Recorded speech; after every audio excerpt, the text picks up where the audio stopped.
آج کے دور میں بھی کچھ مثالیں ایسی ہوتی ہیں جو ہمیں دنگ کر جاتی ہیں اور ہم حیران و پریشان رہ جاتے ہیں۔ تازہ ترین خبر یہ ہے کہ پشاور ایئرپورٹ پارکنگ پہ کام کرنے والی گل حسین نے دبئی جانے والے ایک مسافر کا سامان جو وہ بھول گیا تھا اسے واپس کر دیا۔ یہ سامان 15,000 درہم، 2 تولے سونا اور 2 قیمتی موبائلوں پہ مشتمل تھا۔ مجموعی طور پہ اس کے سامان کی قیمت 28 لاکھ روپے بنتی تھی۔ 28 لاکھ ایک خطیر رقم ہے جو کسی کا ایمان متزلزل کرنے کے لیے کافی ہے۔ 28 لاکھ تو زیادہ ہیں، لوگ تو کچھ روپاؤں پہ ایمان بیچ دیتے ہیں، خاص طور پہ اس دور میں جب مہنگائی اتنی زیادہ بڑھ چکی ہے اور لوگوں کو کچھ سمجھ میں نہیں آتا کہ وہ اپنے خرچے کہاں سے پورے کریں۔ ان پہ ظلم کے پہاڑ توڑے جا رہے ہیں۔ ایسے میں کسی کو لوٹنے، چوری کرنے اور کسی سے پیسے چھیننے کی بجائے یہ ایک آسان طریقہ تھا کہ وہ سامان مسافر خود ہی بھول گیا تھا، اس کی اپنی غلطی تھی تو گل حسین یہ سامان خود بھی رکھ سکتا تھا، لیکن اس نے سامان کو اپنا نہیں سمجھا اور اس کے حقدار تک اسے پہنچا دیا۔ بلا شبہ قابل تحسین ہے گل حسین، اور اس سے بھی زیادہ اس کے والدین قابل تحسین ہیں کہ انہوں نے اس کی تربیت کی۔ تربیت معنی رکھتی ہے۔ جن بچوں کی تربیت اچھی ہوتی ہے تو وہ زندگی میں بھٹکتے نہیں، اگر بھٹک بھی جائیں تو بھٹکتے بھٹکتے پھر سے راست پہ آ جاتے ہیں۔ چاہے جیسے بھی حالات ہوں وہ اپنی تربیت نہیں بھولتے۔ جن کی تربیت میں کمی رہ جائے تو ان کے قدم جلدی ڈگمگا جاتے ہیں، مجبوری کی وجہ سے وہ حالات کا شکار ہو جاتے ہیں، اور جن کی تربیت ٹھیک نہ ہوئی ہو انہیں تو حالات کی ضرورت بھی نہیں، وہ تو ویسے ہی بگڑ جاتے ہیں، چھوٹے موٹے لالچ پہ ہی پھسل جاتے ہیں۔ لوگ لالچ میں آ کے بہت کچھ کر گزرتے ہیں، اپنے سگے رشتوں کو نظر انداز کر دیتے ہیں، اپنے بہن بھائیوں کو دھوکہ دیتے ہیں، اپنے وطن کو دھوکہ دیتے ہیں۔ میر جعفر اور میر صادق کے کردار لالچ کی ایک ایسی مثال ہیں۔ کہتے ہیں نا کہ لالچ کا انجام برا ہوتا ہے، اچھا نہیں ہوتا، لیکن لوگ پھر بھی لالچ کا دامن ہاتھ سے نہیں چھوڑتے۔ دوسری خبر ایک تصویر ہے۔ یہ نظر آنے والی تصویر آپ کے سامنے ہے۔ یہ تصویر ایک رکشہ ڈرائیور کی ہے جس نے اپنے رکشے کے پیچھے نوٹ لکھا ہے، ذرا غور کیجئے۔ اس نوٹ میں لکھا ہے، میں غریب رکشہ ڈرائیور ہوں، کرائے پہ لے کے رکشہ چلاتا ہوں اور میری بیٹے کی شادی ہونے والی ہے، شادی 20 اکتوبر کو ہے۔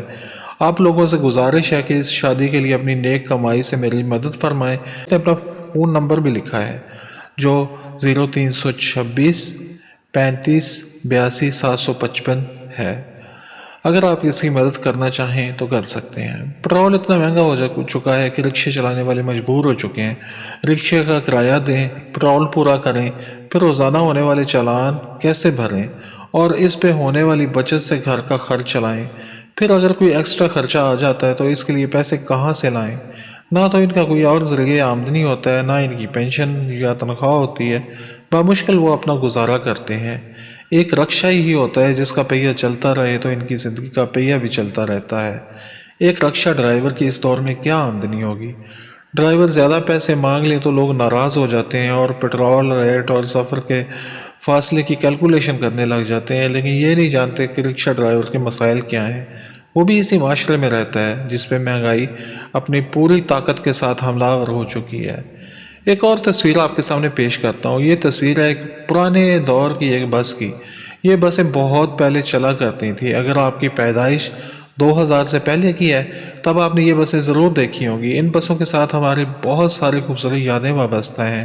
تب کوچز وغیرہ نہیں ہوتی تھیں، دور دراز کا سفر کا واحد ذریعہ بس تھی یا پھر ٹرین۔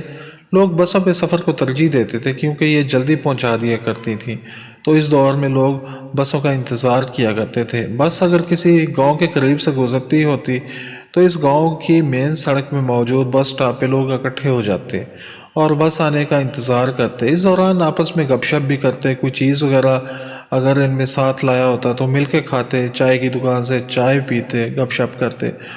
وقت گزارنے کے لیے ان کے پاس واحد آپشن آپس میں گھل مل جانا ہوتا تھا اور وہ ایک دوسرے کو جانتے تھے۔ روزانہ آنے جانے والوں کی آپس میں ملاقات ہوتی تھی۔ تب موبائل نہیں تھے، اب موبائلوں نے انسانوں کو انسانوں سے دور کر دیا ہے۔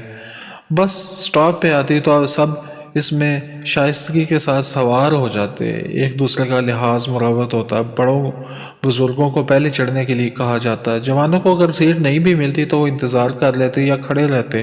خواتین کو بھی پہلے سیٹ دی جاتی تھی۔ طوفان بدتمیزی برپا نہیں ہوتا تھا جیسے آج کل ہوتا ہے، اور بس آنے پہ ہر ایک کی کوشش ہوتی ہے کہ میں پہلے اس میں بیٹھ جاؤں۔ ہر جگہ ہجوم ہوتا ہے، ہم کہیں بھی صبر اور اخلاقیات کو ملحوظ خاطر نہیں رکھتے۔ اس دور میں بس میں اگر کسی کو کوئی تکلیف ہوتی تو سب اس تکلیف میں شامل ہو جاتے، اس کے لیے بھاگ دوڑ کرتے، بس میں ایک خاندان کی طرح سفر کرتے۔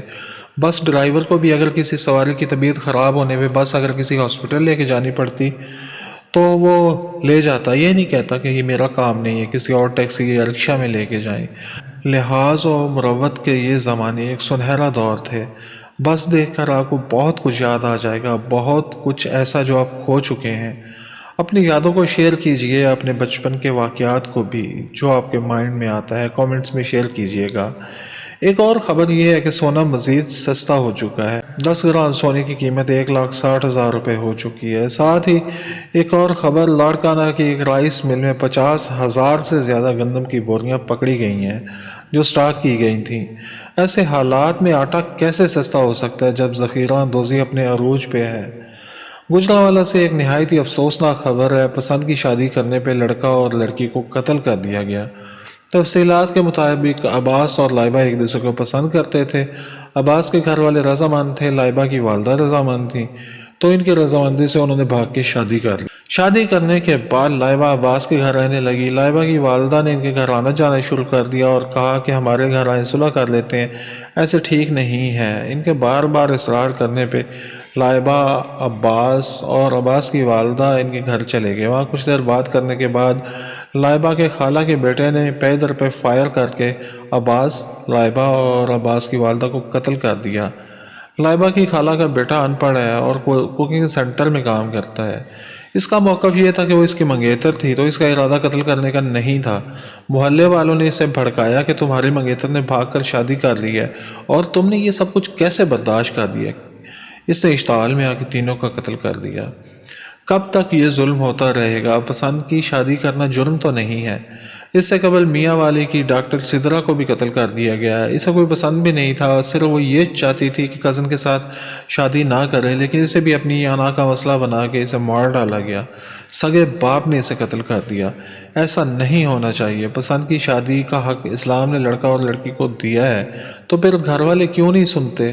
کیوں جھوٹی عزت کے لیے جانوں سے کھیل جاتے ہیں؟ جتنا افسوس کیا جائے کم ہے۔ آئے دن ایسے واقعات رونما ہوتے ہیں جو ہماری گھٹیا سوچ کے آئینہ دار ہیں۔ بچوں کی شادیاں بھی ہم دیر سے کرتے ہیں، یہ نہیں سوچتے کہ بچوں میں بھی جذبات ہوتے ہیں۔ اگر وہ والدین کو اپنی پسند بتاتے ہیں تو اسے اپنی بے عزتی سمجھا جاتا ہے، اس سے ان کی عزت پہ حرف آتا ہے۔ بچوں کی بات مان کے شادیاں کر دیا کیجیے، ان کو اپنی زندگیاں گزارنے کا پورا حق حاصل ہے۔ اگر آپ کو یہ حق نہیں ملا تو اپنے بچوں کو یہ حق دیجیے۔ زمانہ بدل گیا ہے، اب وہ دور نہیں رہا کہ جب شادی کے بعد پتہ چلتا تھا کہ دولہا کون ہے، دلہن کون ہے۔ جب ہر چیز آپ اولاد کو اس کی پسند کی لے کے دیتے ہیں تو پھر زندگی کے اس بڑے فیصلے میں اپنی مرضی کیوں مسلط کرنا چاہتے ہیں؟ اس کی پسند کو ملحوظ خاطر کیوں نہیں رکھتے؟ اس کی قسمت اپنی جگہ ہے، لیکن آپ کا ضمیر کیسے گوارا کرے گا جب اس کی مرضی کے بغیر اس کی شادی کر دیں گے؟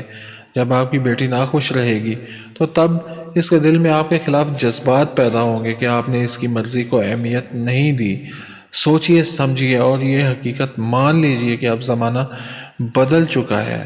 آپ کو بھی اپنے خیالات بدل لینے چاہیے۔